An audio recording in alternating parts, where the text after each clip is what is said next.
What's going on, y'all? Connor with Rock Pokemon here, coming at you with another Market Monday. We have the finale in the CGC bulk return, and this week coming at you with part 4, the vintage holos from that submission. So super amped to show you these because we really crushed it, y'all. Honestly, I'm very happy with this submission. So if you haven't checked out part 1, which is my middleman cards for a couple buddies, part 2, which is modern, and part 3, which is vintage non-holos, please go check those out in the feed. Drop a like, drop a comment. Obviously subscribe if you haven't, but hopefully these videos are helpful as you see kind of how I assess cards and what's gone into my process of grading and the results I've been able to obtain. So first up, we have a card that I just got as a little throw-in with a purchase of some modern Pokemon product, and got for a couple bucks along with those booster boxes. And as soon as I saw it, I knew I had to grade it because I was like, this thing's one of the most mint raw, single pickups I've had in a while. So hit the 9.5 on this crazy Lapras with a beautiful, massive swirl.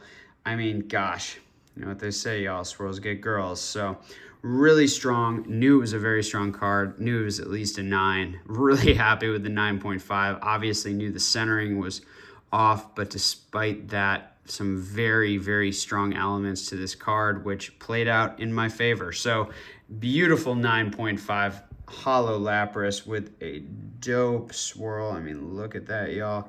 Going into the personal collection, so very stoked about that one. Gosh, that's a beautiful holo. Lapras is one of my favorite Pokemon from the base set. Obviously, this is from Fossil, but from the original 151. So very stoked on this card. Can't say enough how good that looks, that blue on blue. So shout out, I believe the full handle is No Shoes for Your Feet, who brings the heat with Japanese modern product, and also threw in this awesome vintage holo for me. So came out real strong, only held back by the centering. Gotta love that. Next up, we have, the Neo 3, Neo Revelation, Awakening Legends, Celebi. So this is a card that I knew had surface issues, was hoping I could maybe get an 8.5 there and pull a 9, but unfortunately just got the 8.5. So we'll probably look to upgrade this to a 9 if I care over time for my, I have a complete set of the Neo 3 holos in PSA or CGC or BGS 9 now other than this card. So I believe it's that scuff on the back there. You can see right there that held it back. There's also this dimple thing up here. It's not really a crease, but those are what I knew, when I looked and assessed this card, that it was not going to score favorably on surface. But there's also I think there's a slight print line there, but a really great card. Nothing like a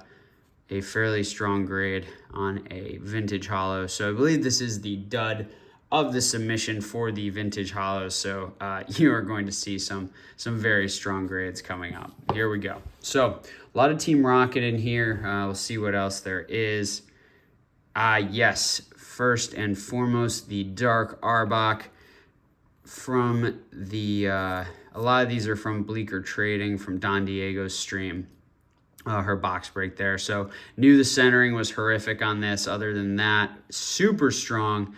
One of the many holos I sent in. So really stoked on that for my complete 9+ Japanese Team Rocket set of holos. So really stoked about that. Starting off on the right foot. Next up, we have this is the dud, the Rocket Gang Rainbow Energy in an 8. So we got a couple of these. Had a 6 swirl. So it's funny, y'all think I'll be BSing you, but I have 3 of these, and I almost didn't send this one because I knew that there were surface issues, but I was like, screw it, I'm sending 2. Let me just send all 3 and see what happens. So this one did indeed get that 7.5 on surface, given that issue right there. You'll see on the back up by the light, among some other issues on the back, largely from the back. You know, it really isn't the front. So I don't believe there was a print line on this one, if I recall. So, but still a really sick card. I mean, the way that swirl hits too, I mean, I think this is a beautiful card. So next up, we have yet another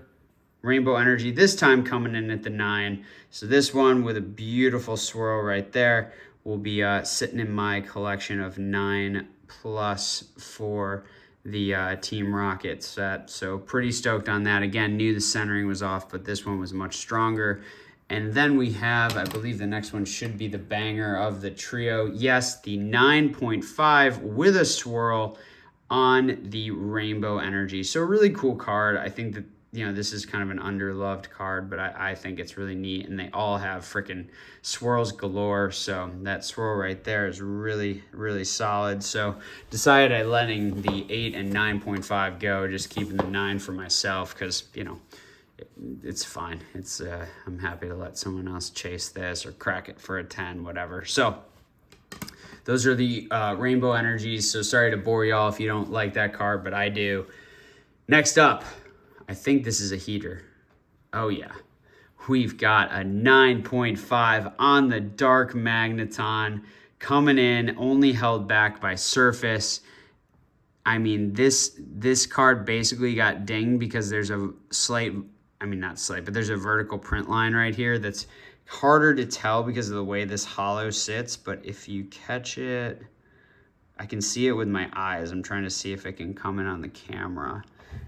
It's right there. It is. It's right there next to my thumb. So you can see there's that vertical print line. Otherwise, an absolutely outstanding card. I love this one. I actually really like the way this card hits. I love the shadow of Team Rocket in the background. This is one that's staying in my collection, in my Rocket 9+ set. So really stoked on that one. Very, very strong card. Very stoked about that.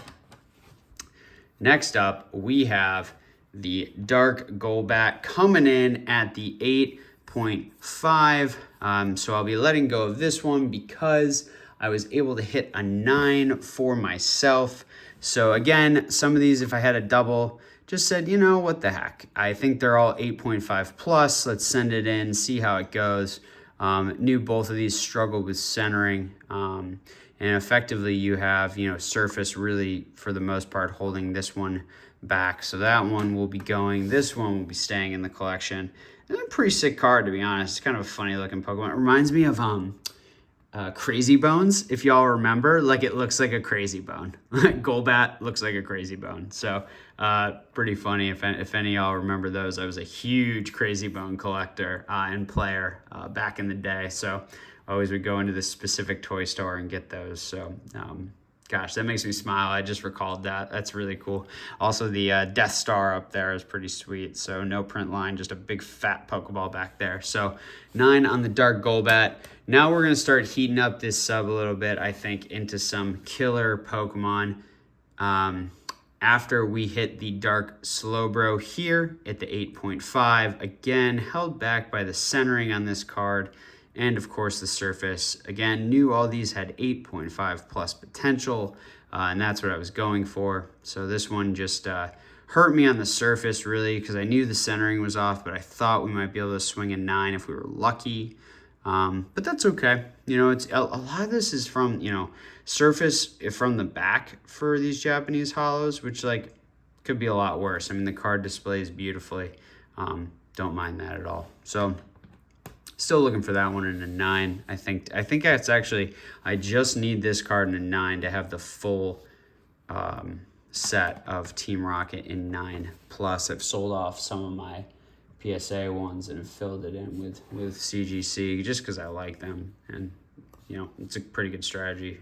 If y'all out there want to get a objectively just as good card for a discount still, CGC might be a nice way to move. Anywho, next up, oh yeah, here we go.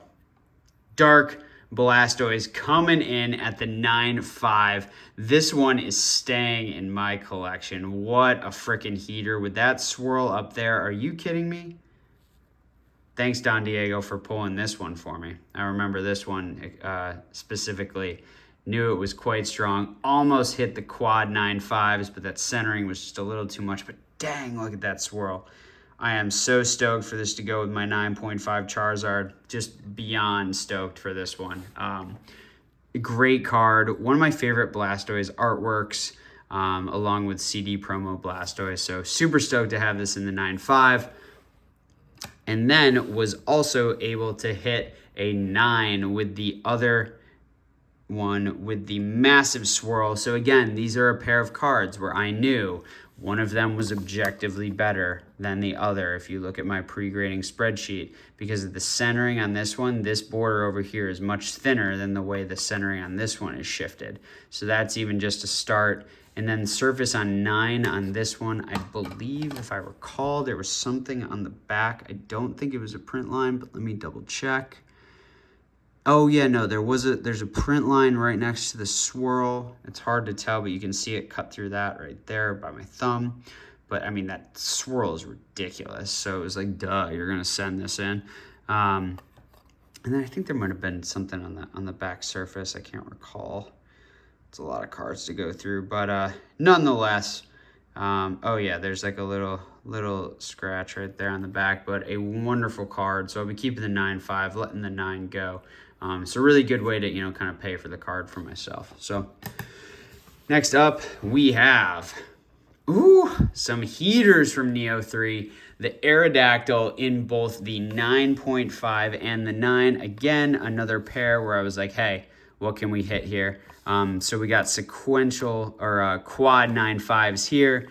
Here on the 9, we had 3 9.5s and then held back by surface. So again, this is one where I just kind of look objectively which card I like better. And honestly, I like the 9 better. It's got a swirl. So a 9.5 is what I would let go. A 9 is what I would keep for my personal collection because I just freaking love this card. It's one of my favorites of the Neo Holos. I think this is like a really, really cool card. So really stoked about that. I just want to see, is it the same? Nope. All right. Anywho, I made this mistake again where there's 2 Yoshidas and sometimes I mix them up. So there's Hironobu and Shinichi, and but they're both Yoshida. So sometimes I get them mixed up. I thought this might be the same artist. But anywho, the 9 Aerodactyl coming in hot. Really stoked to have that one there. So next up, we have the Entei from Neo 3 as well in the 9. Super strong 9. Got 10s on corners, 9.5 on edges. Really amped about this one. Pulled this one myself as well. It's got a nice, cool kind of swirl echo or like sonar kind of pattern there, kind of like a half swirl, which is really cool. A very strong 9. Very stoked to have this in my Neo 3 set of 9 plus, along with that Aerodactyl. Then next up we have, this is one of my favorites, the Pichu. I love this card. I love it so much. Only held back by its surface. I just love like the way the kind of like blotchy, the blotchiness on the yellow they did with this, kind of like the part where it's non-holo, and then just the red, yellow, blue in the holo pattern. I mean, that is objectively one of the best cards in the Neo series. So fits in well with my Pikachu, Pichu, Raichu collection and for my Neo collection as well. So super amped on this one to hit. This one this one I pulled on my 30th birthday from a Neo Genesis pack. So I was amped on that. This is the pair that I pulled. I opened Neo Genesis, Neo 3, and then I opened Heavy Base. So these were the pair I hit on my birthday. So super stoked about that. And last but not least, I honestly don't remember what this is. It might be from Team Rocket. It might be from Neo 3. Thanks for hanging out with me, y'all, and watching all the segments of this sub series. So let's see what we've got for the finisher. How could I forget? How could I forget the base set Raichu that Rusty from TCA Gaming pulled for me? Look at that, y'all. Like, I knew when I got this card, I was like, dang, the centering's the only thing holding it back, and that's exactly what happened. Shout out CGC for the weird label, but other than that, amazing card to hang out with my Pichu in my Pikachu Raichu collection. But yeah, this is a special one. I almost thought about getting it pedigreed with TCA because for my 30th birthday, I went and purchased a heavy base pack from him that he opened on his channel, and it pulled the 9.